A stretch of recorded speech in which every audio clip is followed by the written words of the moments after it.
미국 교육 이야기 에피소드 10번째 시간이 되겠습니다. 교육 컨설팅 전문가 김형균 선생님과 함께합니다. 안녕하십니까? 네, 안녕하세요. 김형균입니다. 오랜만에 인사드립니다. 네. 네. 이 교육 관련해서 참 많은 분들께서 문의가 계실 거로 알고 있는데 그 중에 제일 궁금해하시는 점이 원서 작성하는 법, 그리고 무엇보다 에세이 작성하는 법, 여기에 대한 궁금증은 뭐 상당히 높을 것 같아요. 네. 그래서 원서 작성과 그 에세이 쓰는 거에 대한 얘기를 오늘 좀 해서 가장 중요한 근간이 무엇인가를 좀 설명을 좀 해드리도록 하겠습니다. 원서 쓰는 거는 부모님들 보시면 머리부터 아프다 그러시는데 어떠세요? 그러니까 부모님들이 그런 원서를 써보신 적이 없어서 그렇습니다. 그렇죠. 뭐 여기서 대학 그 공부를 안 하신 분들이라면 조금 더 난감한 부분이겠죠? 네. 옛날에 한국에서 대학을 갈 때 쓰는 원서, 평소에 안 쓰던 거 딱 하나 쓰죠. 주소만 쓰는 게 아니라 본적을 써야 돼요. 그러니까. 본적지를 그때 외우는 게 대학교 원서 쓸 때 외웠었습니다. 네, 맞아요. 그다음에 어쩌고저쩌고 해서 마지막에 학교장 직인만 찍으면 원서가 나가는 거였죠. 네. 그랬었는데, 여기는 거의 학교마다 한 권의 책을 낸다라고 생각을 해야 될 정도입니다. 그래서 그런 것들을 이제 부모님들이 본인이 잘 안 해보신 거기 때문에 굉장히 걱정을 많이 하시는데 아이들한테 맡길 수는 없는 거죠? 애들한테 맡겨야죠. 원서 쓰는 건? 제가 볼 때는 원서를 못 쓰는 애는 대학을 갈 자격이 없다고 생각하죠. 그러면 아이들이 만약에 원서를 작성한다면 부모님의 역할은 뭘까요? 부모님의 역할은 옆에서 조용히 있어주고 맛있는 거 해주고 뭐 그런 거죠. 뭐 잘 쓰는지 안 쓰는지 한번 봐주고 같이. 원서를 부모님들한테 보여주는 학생들이 그렇게 많을까요? 그래요? 네, 저희 딸들은 대학 원서 쓸 때 한 번도 안 보여줬는데요. 그러면 원서 쓰는 것을 부모님들이 좀 알아두셔야 되는 사항, 이 말씀을 강조하시는 이유는 뭐예요? 부모님들이 학생들과의 대화를 통해서, 그러니까 요거 요렇게 고쳐라 저렇게 고쳐라가 아니라 전체적인 그러니까 방향 설정에 대해서 학생과 대화를 해서 방향 설정에 대한 부분은 조금 가이드를 해주실 필요가 있겠다라고 저는 생각합니다. 네, 뭐 그거 한자 똑바로 썼는지 감시하자는 게 아니라. 네, 그래서 전체적인 내용이 어떤 식으로 이루어지는지 아시면은 학생이 뭔가 이런 거를 하겠다라고 했을 때 얘가 그래서 이런 걸 하는구나 정도는 이해를 해주셔야지 학생이랑 대화가 될 것 같아서 아무래도 그런 부분을 좀 말씀드리고자 합니다. 좋습니다. 자, 그럼 어떤 걸 먼저 좀 유념하면 될까요? 제가 제일 많이 듣는 것 중에 하나가 이제 원서 마감일을 물어보시는 분을 무지하게 많이 만납니다. 네.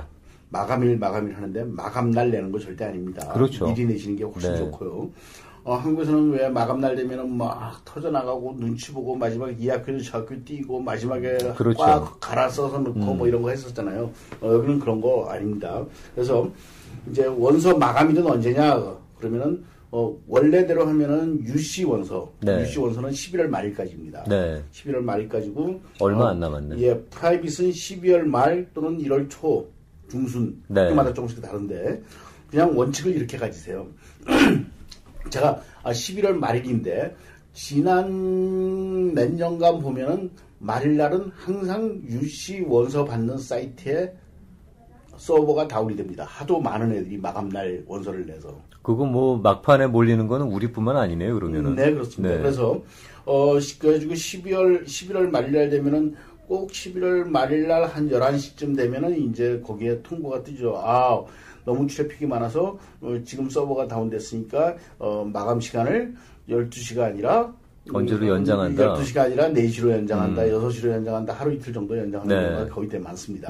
그래서 그 마지막에 쓰면은 참 너무 복잡하기 때문에 그러지 마시고 원칙을 어떻게 잡느냐. 자, UC는 땡스기빙 전에 낸다. 그러니까 UC 원서 냈니? 라고 해서 원서 안 냈으면 땡스기빙 날 터키를 안 주면 됩니다. 그러니까 땡스기빙 전에 일단 넣어놓고 적어도 저녁은 편하게 먹자. 네.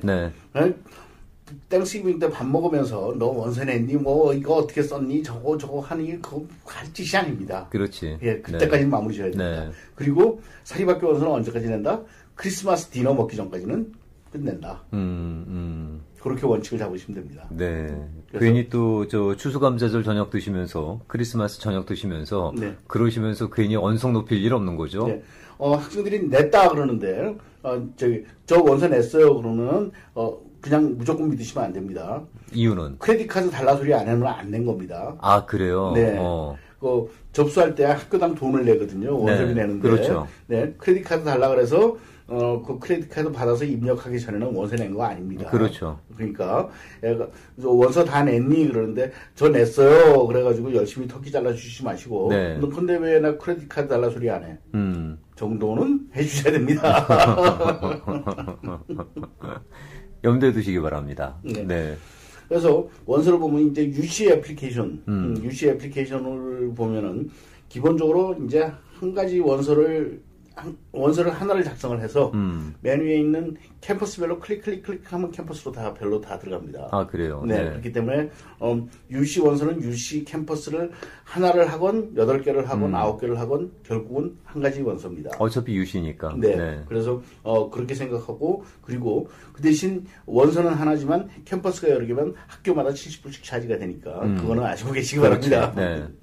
그래서 UC 원서에 대해서 UC 원서는 그런 식으로 형성이 되고요. 그리고 많은 분들이 듣는 얘기 중에 컴먼 애플리케이션이라는 게 있습니다.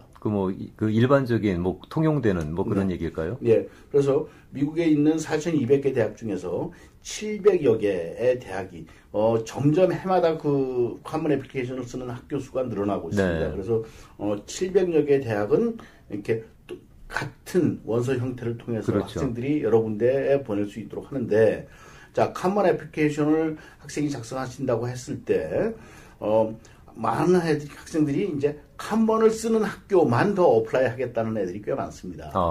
기본적으로 약간 게으른 거죠, 한마디로. 일단 편하니까. 네. 그런데 각 학교마다 컴먼 애플리케이션이 있어도 그 외에 필요한 추가 서플리멘탈 다큐멘터들이 네. 꽤 많습니다. 네. 서플리멘탈 에세이도 있고 서플리멘탈 다큐멘테이션이 굉장히 많기 때문에 그런 것들 잘 챙기시고 그리고 UC 애플리케이션에는 예를 들면은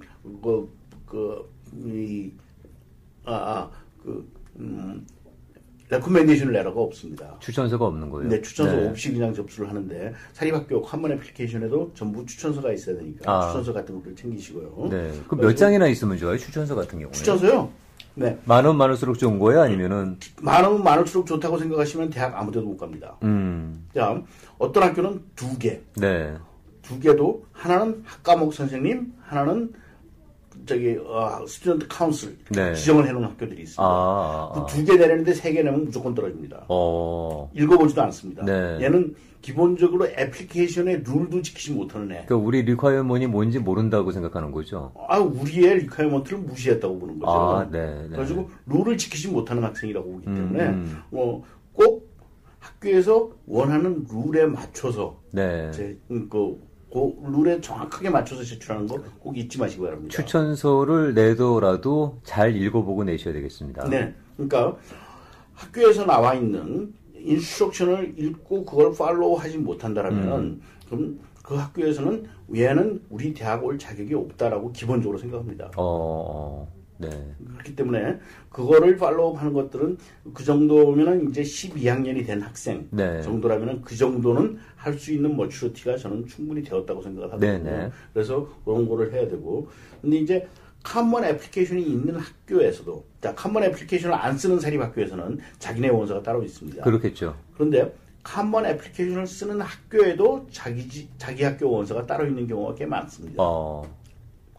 그러면 그 커먼 어플리케이션을 쓰고 그쪽에서 원하는 자기들만의 서플리멘탈이 아니라 네. 컴먼에서 우리 학교를 지정하지 않고 네. 그 학교 원서를 따로 작성해야 되는 학교들 따로 작성하는 원서가 있는 학교들도 꽤 많이 있습니다. 커먼도 쓰고 그 학교가 원하는 어플리케이션은 또 따로 있는 경우가 아니요. 그러면요. 그 학교 원서를 쓰면 컴먼을 안 쓰죠. 그러니까 그 커먼을 쓰는 학교가 있고 자기들만의 원서가 있는 학교가 있는데 그거는 구분을 할 줄 알아야 된다는 말씀이겠네요. 아니죠. 자, 스쿨 A와 B가 있습니다. 네. 스쿨 A는 컴먼을 씁니다. 네. 스쿨 B는 컴먼을 안 씁니다. 네. 그럼 스쿨 B는 학교 애플리케이션으로만 넣어야 됩니다. 그렇겠죠. 근데 스쿨 A가 컴먼을 쓰면서도 자기 애플리케이션이 따로 있는 경우가 있습니다. 네. 그러면은 컴먼을 써도 되고 그 학교 애플리케이션을 써도 됩니다. 예. 둘 중에 어떤 걸 써도 상관없다는 얘기네요. 네. 자, 여기서 잠시 리콜을 하시면은 몇 번 제가 학교 선정을 할 때 세 가지 그룹으로 나누라고 말씀을 드렸습니다. 네. 리치 스쿨, 미드레인지, 세이프티 스쿨이었습니다. 네. 리치 스쿨은 내가 붙을 확률이 50%가 안 되는 학교들입니다. 그러니까 뭐 희망사항이에요. 네. 네. 그런 학교들 같은 경우는 제가 말씀드리기를 그런 학교의 숫자를 2개 내지 2개로 리밋을 시켜라라고 그렇죠. 말씀을 드렸는데 그 학교는 가장 정성 어린 원서를 내야 됩니다. 네. 에세이도 그 학교 스타일에 딱 맞춘 에세이를 내야 되고 모든 것을 그 학교에 딱 맞춰야 됩니다. 네. 그렇게 생각한다면 리치 스쿨은 제가 카먼 애플리케이션을 안 쓰고 스쿨 애플리케이션을 쓰기를 주로 권합니다. 네, 네. 이유는 카먼은 모든 학교에 입맛에 맞추지만 스쿨 애플리케이션을 하면 그 학교 스페시픽한 입장을 좀 나타낼 그러니까 지금 말씀하시는 건 커먼도 허용이 되고 자기 학교의 원서도 허용이 되는데 네. 그런 경우에는 그 학교의 원서를 사용하는 것이 훨씬 더 낫다라는 말씀이신가요? 많은 학교에서 커먼을 쓰건 우리 학교를 쓰건 전혀 관계가 없다라고 발표를 합니다. 그러겠죠. 네. 하지만 직접 들어봤을 때 관계가 없지가 않습니다. 분명히 있습니다.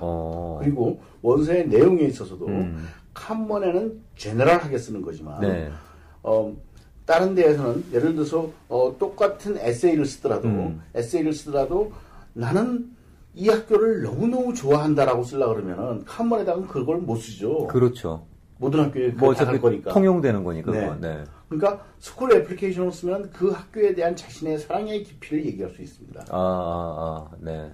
내가 옛날에 그 학교에서 하는 무슨 프로그램에 갔을 때 그날 아침에 일어나가지고 그 동 뜨는 데 본 어떤 동상을 보았을 때 도서관 위로 뜨는 학교를 보면서 뭐 이런 식의 영감을 얻었다는 그 학교와의 관련성, 그 학교에 대한 사랑을 듬뿍 나타낼 수가 있겠죠. 네, 네. 그래서 그런 여러 가지들을 생각을 하시면은 내가 가장 정성 어린 자. 리치 스쿨은 내가 붙을 확률이 그렇게 높지 않기 때문에 내가 가장 정성을 많이 들여야 됩니다. 그래야죠. 예. 제가 리치 스쿨을 2군데로 리밋을 하라 그런 이유는 12학년 학생 정도의 머추리티를 가진 학생들이 핸들링 할 수 있는 최고의 정성 들이는 원서가 2군데 이상 내기가 좀 힘듭니다. 그러니까 뭐 그 이상이 되게 되면 아무래도 집중도가 떨어진다는 거겠죠. 네. 그래서 18 리치 스쿨 그러면 18 스쿨 어디에도 정성 들이는 에세이가 안 들어갑니다. 그렇겠죠. 정성 들인 원서가 안 들어가기 때문에. 그래서 리밋 2개 정도는 그러한 그 정성이 듬뿍 들어간 네. 커먼 애플리케이션인 스쿨 애플리케이션을 쓰는 것이 어떻겠느냐라고 저희는 많이 서제스트하고 있습니다. 네. 물론 뭐 커먼 내겠다. 파인입니다. 근데 뭐 그 학교에 대해서 어느 정도 좀 특별한 그런 성의를 보이려고 그러면은 그 학교만의 원서를 이용하는 것이 낫다. 네. 네. 충분히 차이가 있습니다. 네. 네.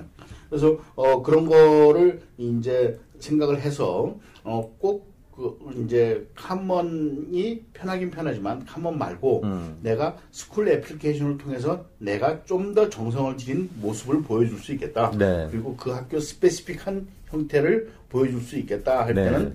학교 스쿨 애플리케이션을 쓰기를 원하고 네. 레코멘드하고 그렇다고 모든 학교에 전부 스쿨 애플리케이션을 내겠다. 12학년 학생들의 머추리티로 그 모든 학교에 스쿨 애플리케이션을 핸들링하기가 무지하게 힘듭니다. 네, 네. 그렇기 때문에 그렇게 하면은 한 군데도 제대로 된 게 안 들어가기 때문에 네. 다른 학교는 전부 그냥 커먼 애플리케이션을 쓸지라도 네. 내가 정말 드림 스쿨로 생각하는 리치 스쿨은 스쿨 스페시픽 애플리케이션을 쓰는 것도 좋은 방법이다. 네. 라고 레코멘드 드립니다. 네, 그것도 결국 그 전략적인 차원에서 알고 계시기 바라겠습니다. 네. 그리고 이제 원서를 작성하는 요령에 대해서 물어보시는 분들이 많은데 원서에서 어느 칸에다 뭐 써야 되고 뭐 이런 것들을 하시는 경우가 있는데 그건 학생들이 알아서 써야 됩니다. 제가 볼 때는. 그러니까 원서에 있는 내용 기본적으로 자기의 있는 상황을 그대로 작성만 하면 됩니다. 네. 다른 일반적인 것들, 성적들 뭐 이런 것들 그냥 거기에 나오는 인스트럭션대로만 작성을 하면 되고 사실대로만 작성을 하면 됩니다. 그리고 그런 부분은 학생들이 충분히 알아서 할 수 있는 머추리티가 돼야 된다고 생각을 하고 네. 그리고 단지 이제 파이낸셜에 대한 부분은 물어보는 항목이 딱 하나 있습니다. 커먼 애플리케이션 첫 번째 맨 밑에서 두 번째 줄에 있습니다. 아 그래요? 뭐라고 되어 있어요? Need Based Financial Aid를 신청할 것이냐? 신청할 거면 yes, 신청하지 않으면 no라고 해야 됩니다. 네. 그거는 부모님이 그래, 그건 yes라고 얘기를 해라. 아니면 no라고 얘기를 해라를 미리 말씀해 주시죠. 디렉션을 주셔야 되겠구나. 네. 네. 그거는 돈 문제는 학생이 자기 마음대로 결정할 수 있는 문제가 그렇죠. 아닙니다. 네. 그건 네 마음대로 해라 그랬다가 부모님은 파이낸셜 에이드 신청도 다 냈는데 학생은 카먼 애플리케이션에 그건 노라고 해가지고 쓰면 곤란하지. 돈 한 푼도 못 받아서 학교 못 가는 애들 있습니다. 근데 그런 사례가 진짜로 있었어요. 진짜로 있습니다. 그래서 울고불고 해봤자 소용 없었던 사례도 있고 울고불고 해서 나중에 용서가 된 사례도 있지만 그거 정도는 부모님이 미리 말씀해 주셔야 됩니다. 네. 그래서 그 항목 말고 나머지는 부모님이 인발브 하셔야 될 게 별로 없습니다. 자, 그리고 학생들의 이제 한 가지 학생들에게 지침을 주셔야 될 게 있습니다. 에세이는 제가 따로 이제 주제를 잡아서 말씀드리겠지만, 엑스트라 커리큘러 액티비티, 과외 활동에 대해서 쓰는 항목들이 있습니다. 그렇죠. 과외 항목들에 대해서 쓰는 항목들이 있는데, 그게 뭐 일주일에 뭐 얼마나 했냐, 며칠 했냐, 몇 시간 했냐 등등은 학생이 알아서 다 쓸 수 있는데, 이 엑스트라 커리큘러에 있는 것들의 순서를 잡아야 됩니다. 내가 이런 활동을 했다. 활동이 한 가지가 아니라 여러 가지 활동이잖아요. 그러니까 그때 엑스트라 커리큘러 액티비티들을 적는 순서는 학생들에게 어드바이즈를 좀 해주셔야 됩니다. 어떻게 적어야 제대로 된 순서예요? 많은 학생들이 잘못 생각하는 게 자기가 시간을 제일 많이 쓴 것부터 순서대로 적는다. 그럴 확률이 높죠. 네. 아니면은 최근에 것부터 적는다. 그렇죠. 아니면은 내가 캡틴이나 프레젠트를 했던 것만 적는다. 그럼 자랑할 만한 걸 먼저 올리겠지. 네. 그렇게 순서를 잡는 것이 아니라, 자, 액티비티의 리스트를 봤을 때, 지난번에 말씀드렸었죠. 그거를 잘못하면 가비지 리스트가 된다. 그렇지. 론드리 리스트, 게비지 리스트가 되지 않게 하기를. 소위 쓰레기란 얘기입니다. 전체 흐름도가 나타나는 순서대로 써야 된다.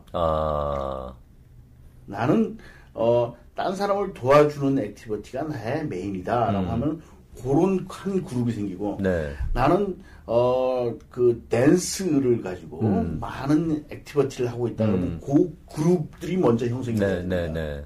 그리고 나는 메디칼 쪽에 대한 것들이 있었다 그러면 그 그룹들 그러니까 이건 액티비티의 성격에 따른 그룹핑을 좀 해야 됩니다. 그래서 그러니까 뭐 난잡하게 그냥 한 대로 그냥 적는 것이 아니고. 그래서 그거를 딱 볼 때 지난번에 말씀드렸었잖아요. 저기 그 마켓 앞에서 뭐 사러 가니 그랬을 때 나는 저기 갈비찜거리 사러 가 라는 한마디로 축약이 될 수 있을. 액티비티 리스트를 9개를 리스트를 했는데 앞에 5개를 딱 보니까 얘 칼라가 확실하게 잡혀요. 4개는 그걸 서플멘트 하는 거예요. 이거면은 얘는 이런 칼라네? 다 확실하게 잡히는 거죠. 그렇죠. 캐릭터가 뭐 분명히 인식이 되는 거니까. 그래서 자기를 가장 내가 어떤 부분에 패션을 가지고 포커스 있게 하였는지가 어느 정도 그룹핑이 될 수 있도록 엑스트라 커리큘러를 리스팅하는 거는 조금 신경을 써주셔야 돼요. 그거 제대로 안 하게 되면은 진짜 그야말로 쓰레기가 되겠네요. 이리저리 날뛰면은 얘는 도대체 뭐 하자는 애지? 그렇지. 뭐 하려고 이걸 한 거야? 라는 그 의미 부여가 안 되는 거니까. 자칫 잘못하면 우리 학교에서 이런 거 하면 좋아한다고 생각하나 보지? 가 되는 거죠. 그러니까 보링 엑스트라 커리큘러가 되는 거죠. 그러니까 프레지던트 오브 매드 클럽? 바이스 프레지던트 오브 테니스 클럽? 서로 연관성이 없는 거죠. 그리고 뭐 악기 하나 했고 뭐 하나 했고 뭐 그렇게 예전에 알고 있었던 부모님들이 생각하는 아이빌리그 스쿨에는 이런 거 원한다는 식으로 그런 것들 다 나열하면은 학생의 칼라 하나도 안 나타납니다. 그렇겠다. 칼라가 모이는 것들이 그룹핑을 해서 엑스트라 커리큘러를 리스팅하는 거. 근데 그런 거는 우리 그 자녀들이 그거를 정리하는 거는 좀 쉽지가 않겠어요. 그건 좀 어른이 좀 봐주셔야 될 필요가 있긴 하겠네요. 꼭 봐주실 필요까지는 없어도 그런 식으로 써야 된다라는 조언 정도는 해주셔야 됩니다. 사실 한번 시간 많이 한 거, 아니면 시간 순서대로 가장 최근에 있었던 거 이런 식의 그러니까 그러니까 그것을 학교에서 물어보는 이유를 잘 모르는 경우가 있습니다. 그런 경우에는 이걸 왜 적으라고 했는지 그 의미를 아예 모르는. 그럴 경우에는 학교에서 너의 칼라가 무엇인지, 너는 어떤 특성을 가지고 있는지, 너의 열정이 어디 있는지 알고 싶어서 이런 걸 쓰라 그러니까 네가 제일 중요하다고 생각하는 그룹들 별로 그룹빙을 지어서 그룹 1, 그룹 2, 그룹 3 정도의 액티비티 그룹들을 리스팅하는 것 정도는 조금 신경 쓰게 학생들이 잘 모르는 부분 부분이기 때문에 그건 부모님들이 좀 조언을 해주시면 어떨까라고 생각합니다. 어떻게 보면은 부모님의 조언이 상당히 중요한 부분이기 때문에 이게 뭐 자녀들이 알아서 다 정리를 하고 작성을 할 수 있다 그러지만은 그냥 내과로 놓을 수만은 없을 것 같네요. 네, 그런 면이 있습니다. 그러니까 전체적인 부분에 대해서는 그 부분, 엑스트라 커리큘러를 리스팅하는 순서의 부분에서는 부모님이 약간 어드바이즈를 해주시는 것이 필요하다라고 저는 생각합니다. 알겠습니다. 이 원서 작성 여러분 이미 시기는 들으셨겠습니다만 어떤 요령으로 작성을 하고 또 부모님들이 어떤 역할을 좀 해주셔야 되는지에 대해서 안내 말씀을 드렸습니다. 다음 주는 저희가 정말 중요한 거죠. 많은 분들이 그렇게 궁금해하시는 에세이. 네, 에세이. 네, 도대체 어떻게 써야 되는 것이 제대로 쓰는 건지에 대한 말씀을 나누도록 하겠습니다. 오늘 말씀 잘 들었습니다. 네, 고맙습니다.